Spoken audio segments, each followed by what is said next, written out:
হে everyone, কি অবস্থা সবার? আই হোপ সবার সবকিছু অল গুড। তো আজকে আমি একদম সকাল থেকে সন্ধ্যা অবধি মির্জাপুর বাসায় কি করি সবকিছু তোমাদের সাথে শেয়ার করবো।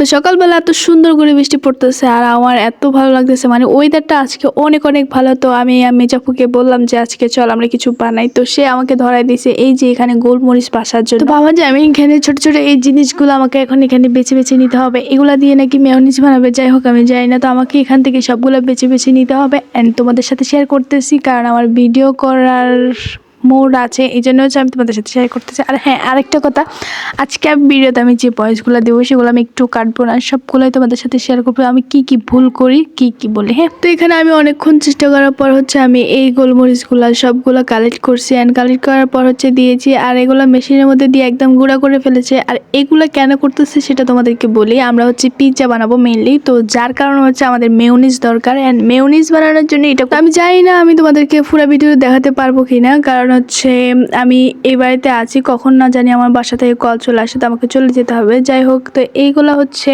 ডিম, সিদ্ধ ডিম দিয়েছে, আর হচ্ছে মেয়োনিজের জন্য যে জিনিসগুলো লাগে সবগুলো এখানে দিতেছি আমরা। মেয়োনিজের জন্য এখানে আমরা দিয়েছি সিদ্ধ ডিম, তারপর হচ্ছে গোলমরিচের গুঁড়ো, তারপর হচ্ছে দুধ পাউডার, তারপর হচ্ছে চিনি, তারপর হচ্ছে রসুন, আর হচ্ছে হালকা একটু টমেটো না, এটা কি বলে, লেবুর রস, তারপর হচ্ছে সয়াবিন তেল। বাস, এখন এটাকে ভালো করে ব্লান্ডার করতে হবে। ব্লান্ডার মেশিনে দেওয়ার পরে ওই গেছে এরকম। তো এখানে হচ্ছে এগুলা সাদা সাদা দেখা যাচ্ছে, তার কারণ হচ্ছে আমরা এখানে সস ব্যবহার করি নাই। যদি আমরা টমেটো সস ব্যবহার করতাম এটার কালারটা চেঞ্জ হয়ে যাইতো। মেয়োনিজ বানানোর ডান। এখন হচ্ছে আমরা আলু সিদ্ধ করেছিলাম, এগুলো হচ্ছে আমি এখন ঠিক করব। সো তোমাদেরকে কিচেন রুমটা একটু দেখাই। হ্যাঁ, এই জিনিসটা আমার কাছে অনেক অনেক ভালো লাগতেছে, যদিও এটা হচ্ছে টিনিঘর, তারপরে হচ্ছে পরিবেশটার কারণে আমার কাছে খুবই ভালো লাগতেছে। আর হ্যাঁ, তোমাদেরকে আমি আরেকটা জিনিস দেখাই। এখানে হচ্ছে আমরা কেক বানাচ্ছিলাম, কেকটা ওভেনে আছে অলরেডি। আর এইদিকে যার পাখিকে দেখে আমি পুরাই অবাক। আমি ওগুলো বলতেছি যে হাই দাও, ও তো একদম আমার দিকে তাকিয়ে আছে। যাই হোক, এখন এই আলুটা আমাকে চিলতে হবে।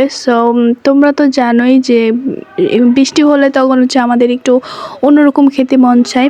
সো আজকে হচ্ছে আমরা আলু সিদ্ধ করেছি, ডিম ভাজি করেছি, ডাল রান্না করেছি, হ্যাঁ, আর হচ্ছে গরুর মাংস ছিল রাতের, ওইগুলো রয়ে গেছে। আজকের খাওয়াটা এত মজা হবে। যাই হোক, আমরা আলু ছিলে ফেলেছি। সো আজকের কথার মধ্যে আমার কিছু ভুল ত্রুটি থাকতেই পারে অ্যান্ড ভিডিওর জন্য আমি যেভাবে আলুগুলো ছিলছি, এরপর হচ্ছে এখানে চামড়ার মধ্যে সবগুলো রেখে দিয়েছি। এখান থেকে আবার কষ্ট করে এগুলো আবার রাখতে হয়েছে। এদিকে আমাদের কেক বানানো ডান। এখন হচ্ছে কেকটা নামাই নিব অ্যান্ড তোমাদেরকে দেখাবো যে কেকটা কেমন হয়েছে। আসলে অনেক সুন্দর হয়েছে। আর এদিকে হচ্ছে আমরা ভর্তা বানাইতে সব কিছু রেডি করে নিয়ে আসছে আমার মির্জাপুর। সো এই মরিচগুলো ধরলে আমার হচ্ছে হাত ব্যথা করে, মানে হাত ব্যথা করে না, আমার হচ্ছে হাত জ্বালা, মানে কি বলবো, হাত উপর দিয়ে হচ্ছে জ্বালা পোড়া করে।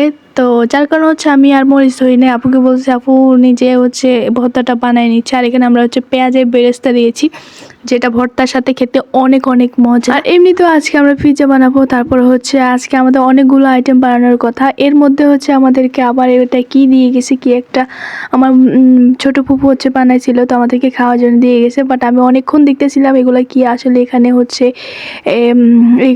কাঁচা কাঁঠাল, আর কি কাঁচা কাঁঠালকে হচ্ছে রান্না করে দিয়ে দিয়েছে। তো আমি একটু খেতে নিয়েছিলাম। প্রথমে আমি ভেবেছিলাম অক্টোপাস হতে পারে, পরে দেখি যে না, এটা তো আসলে কাঁঠালের হচ্ছে একটা অংশ। যাই হোক, আমি এগুলা দেখার পরে হচ্ছে আমার আর খাইতে ইচ্ছে করতেছিল না, কারণ আমি কখনোই এটা খাই নাই অ্যান্ড এই ফার্স্ট টাইম আমি দেখেছি, আমি কখনো দেখিও নাই। যাই হোক, আমার খাইতে আর ভালো লাগতেছিল না। যাই হোক, প্রথমে আমি একটা মানে কাঁঠালের একটা নিতে চাইছিলাম খাওয়ার জন্য, বাট এইটা দেখার পর আমার আর খাইতে আর মানে ইচ্ছে করতেছিল না। যাই হোক, পরে হচ্ছে আমি কেক কাটার জন্য চলে আসছি।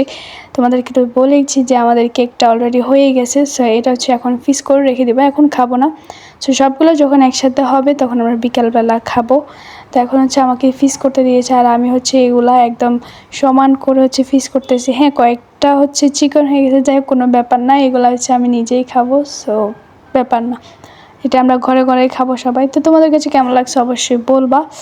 আর হচ্ছে এখানে আমরা ভাত খাইতে বসছি, আর আমি ভাত খাওয়ার একদম লাস্ট থেকে একটা ভিডিও নিয়েছিলাম। এখানে হচ্ছে ডিম ভাজি ছিল, আলু সিদ্ধ ছিল, আর হচ্ছে মাংস ছিল, যেটা তোমাদেরকে আমি বলেছিলাম। বাইরে তো বৃষ্টি হইতেছে, তোমরা জানো, তোমাদেরকে আমি প্রথমে বলেছি, এখনও বৃষ্টি হইতেছে। তো আমরা বৃষ্টির মধ্যে হচ্ছে এই খাবারগুলো দিয়ে ভাত খাচ্ছিলাম। আসলে অনেক অনেক মজা লাগতেছে আমার কাছে।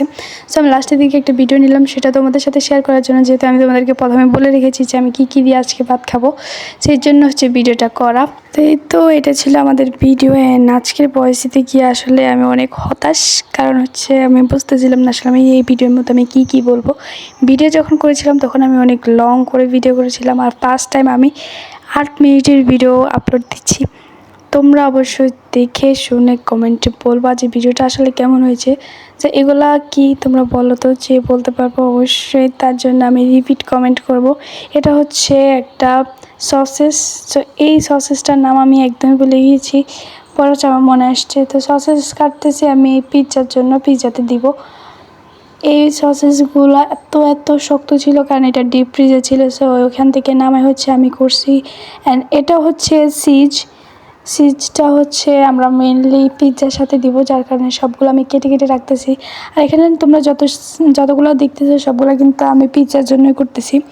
অ্যান্ড পিৎজা বানানো শেষ হইলে হচ্ছে আমি তোমাদেরকে পুরো ভিডিওটা দেখাবো। আর এমনি আমি তোমাদেরকে বলেছিলাম যে আমি পুরো ভিডিওটা হয়তো তোমাদের সাথে শেয়ার নাও করতে পারি, কারণ আমি বাসায় চলে যাব, আমার কল আসছে। তোমরা হয়তো আমার সব ভিডিও দেখতে পারবে না, মানে ফুলটা দেখতে পারবে না, কারণ আমি নিই নাই, মানে লাস্ট পর্যন্ত যে একটা ফিনিশিং থাকে পিৎজার সেটা আমি নিতে পারি না। আর হ্যাঁ, আমরা এই কাজগুলো করতে করতে আমাদের যে আটার ডোটা আমরা তৈরি করব সেটাও তোমাদের সাথে শেয়ার করব, কীভাবে কী করতেছি সবগুলো। আর হ্যাঁ, এই পিৎজাটা বানাইতেছে আমার আপু কোর্স করেছিল পিৎজার। আমি পিৎজা বানাতে পারি না, বাট ওর সাথে থেকে থেকে আমি শিখতে চাইতেছি, বাট কিছু করার নাই, বাসা থেকে কল আসছে, আমাকে বাসায় চলে যেতে হবে। খাওয়া দাওয়া অলরেডি করে ফেলছি, এখন বাজে প্রায় 1:30, তো আমি 2টা 2:30টার দিকে হচ্ছে আমি বের হয়ে যাব। বের হয়ে গিয়ে আমাদের বাসায় যাব, ওইখান থেকে যদি আসার হয় আসবো, আর না হয় ওইখানে থেকে যাব। পুরো প্রসেসটা যদি তোমাদের সাথে শেয়ার করতে পারতাম তাহলে ভালো হইতো, ভিডিওটা একটু সম্পূর্ণ হইতো। তো এই ভিডিওটা সম্পূর্ণ না, আসলে ভিডিওটা আমি পুরোটা করতে পারিনি, যতটুকু করছি ততটুকু তোমাদের সাথে আমি শেয়ার করতেছি। তো এখানে আমি পুরোটাই চিজ কেটে ফেলবো, তো এখানে আমি অর্ধেক কাটতেছি, পরেরটা হচ্ছে আমার আপুই কেটে ফেলে। মানে এই পুরোটা চিজ হচ্ছে আমরা পিৎজার সাথে দিয়ে দিব, যেহেতু পিৎজাটা একটু বড় হবে। সো আমাদের বাসায় আজকে মেহমান আসার কথা, যার কারণে হচ্ছে আমরা এতগুলো আয়োজন করতেছি। এবার আমি প্রপারলি তোমাদেরকে ভিডিওগুলো নিয়ে তোমাদের সাথে শেয়ার করতে পারি না, এটির জন্য সরি। আর এখানে আমাদের সব কাটাকুটা শেষ, আর এখানে কীভাবে ডো তৈরি করছে সেটারও ভিডিও নিতে পারি না, কারেন্ট ছিল না। সো এরপর হচ্ছে ডোটা তৈরি করার পর এখন হচ্ছে আমাদের এখানে আমরা আবার শর্মাও তৈরি করব, যার কারণে শর্মার জন্য এখানে ছোট ছোট করে গোল গোল করে রুটি বানানো হচ্ছে, এগুলোর মধ্যে শর্মা দিব। আর হচ্ছে যে লাস্টে যে বড়টা করবো সেটার মধ্যে হচ্ছে আমরা পিৎজাটা বানাবো। অ্যান্ড পিৎজার জন্য আমাদের সব কিছু রেডি হয়ে গেছে, এখন জাস্ট হচ্ছে আমরা রুটিটা বানাই, দেন হচ্ছে ওইটার মধ্যে আমরা পিৎজাটা রেডি করব। আর সবচেয়ে বড় কথা হচ্ছে আমরা এখানে পিৎজার মতো কোনো জিনিস আমরা মিক্স দিচ্ছি না, যেহেতু সবগুলো আমাদের পাশে আছে, যার কারণে হচ্ছে আমরা পিৎজা বানানোর উদ্যোগ নিয়েছি, মানে হচ্ছে আমরা বানাবো আজকে। তো তোমাদের সাথে যতটুকু শেয়ার করতে পারছি অতটুকু তো তোমরা দেখতে পারছো, আর যেটা শেয়ার করতে পারি নাই সেটা তো পারি নাই, কারণ আমি বাসায় চলে গেছি আর এখানে আমি আর ছিলাম না, যার কারণে আমি ভিডিওটা নিতে পারিনি। তো আমাদের এখানে রুটিগুলো ওভেনে দেওয়া অলরেডি হয়ে গেছে, আর এখন হচ্ছে আমি বের হয়ে পড়েছি আমাদের বাসার উদ্দেশ্যে। সো তোমাদের কাছে ভিডিওটা কেমন লাগতেছে অবশ্যই বলবো। আর হ্যাঁ, আমি বাসায় যাওয়ার একটাই কারণ, সেটা হচ্ছে আমাদের বাসায় আর একটা ইভেন্ট আছে, যার কারণে আমি বাসায় চলে যাচ্ছি। তোমাদের কাছে কেমন লেগেছে অবশ্যই বলবো। আর হ্যাঁ, আজকের কথাগুলো আমার এলোমেলো হয়ে গেছে যেহেতু ভিডিও বড়, সো যাই হোক, কিছু করার নাই, বাই।